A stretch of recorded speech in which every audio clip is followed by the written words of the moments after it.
Hello, everyone! What happens when the quietest member of the Trump family decides to finally speak up? When Barron Trump took over the mic at Donald Trump's inauguration, nobody could have foreseen what was coming. Before we dive in, let me know in the comments where you're watching from, because this video isn't just about one moment, it's about all of us. It's about what makes America truly great. The day was bright and filled with excitement at Trump's inauguration. Cameras flashed, supporters cheered, and the air buzzed with anticipation. Yet, amid the celebration, an undercurrent of tension brewed. Donald Trump stood tall and confident at the podium, delivering his speech with trademark bravado. Behind him, his son Barron watched silently.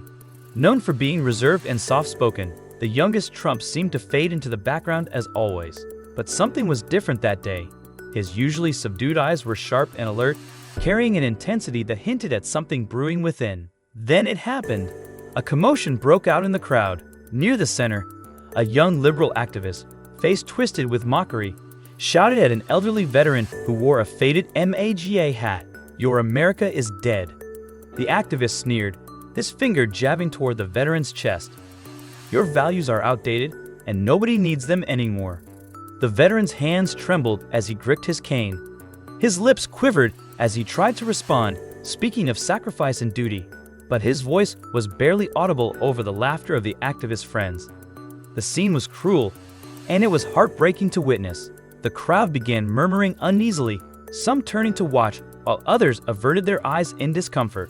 That's when Barron Trump did something no one expected, something that would change everything. Without a word, Barron stepped forward.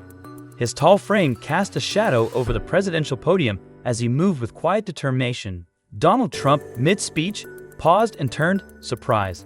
The crowd fell silent, sensing that something extraordinary was about to unfold.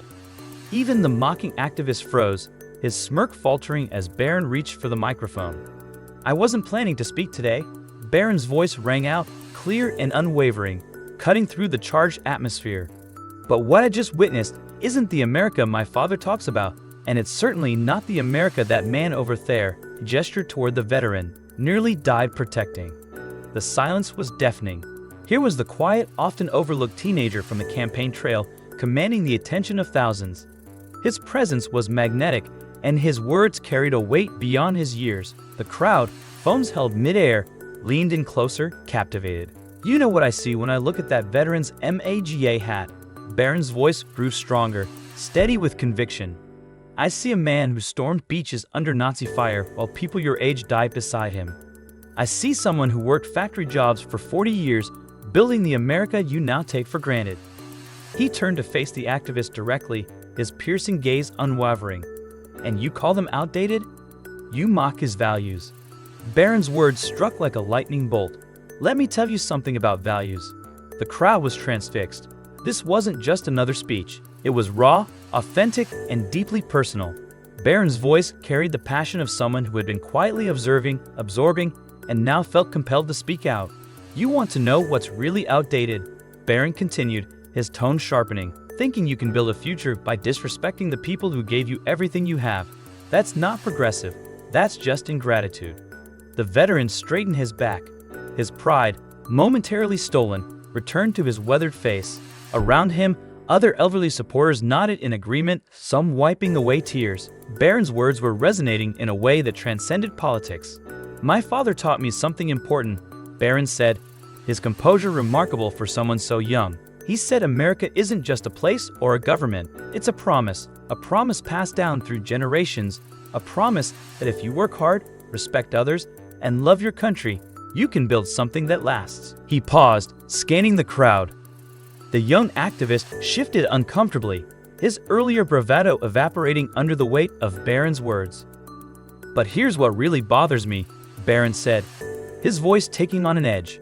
"People my age think they're so enlightened. They mock tradition. They laugh at faith. They call patriotism outdated. Yet they're the first to enjoy the freedoms others died for." A ripple of agreement spread through the crowd. Even some critics looked thoughtful, their initial hostility tempered by the raw truth of Barron's message. "You know what I see in this crowd today?" Barron gestured broadly. "I see two Americas fighting each other. One that remembers sacrifice, hard work, and respect, and another that thinks wisdom comes from TikTok videos. The crowd erupted in laughter and applause, but Barron raised a hand, signaling for silence. His gaze hardened as he turned back to the activist. "Let me make something crystal clear," he said, his voice steady and determined. "When you mock these people, these veterans, these workers, these believers, you're not just disrespecting them. You're betraying everything that makes America possible." Donald Trump watched his son with visible pride, his expression a mix of astonishment and admiration. The crowd stood motionless, hanging on every word. "You think their values are outdated?" Barron's voice grew louder, more impassioned. "Family, hard work, patriotism, faith, respect. Tell me, what exactly are you offering instead? Division? Mockery? Cancel culture?" He stepped closer to the edge of the podium, his presence commanding despite his youth. "I've been quiet for years, watching, learning, and you know what I've learned. The people who shout the loudest about progress often understand the least about what makes a nation great." The veteran who had been mocked earlier stood tall now, his eyes glistening with pride. Others around him straightened in their seats, a renewed sense of purpose filling their hearts. "But here's what really matters," Barron said, his voice softening slightly, though its power remained. "It's not about old versus young. It's not about left versus right. It's about remembering who we are, all of us, and I'm standing here today because someone needs to say what comes next." He paused, and the silence was electric. Every eye was fixed on him. "I want to make a promise," Barron said, his young face filled with resolve.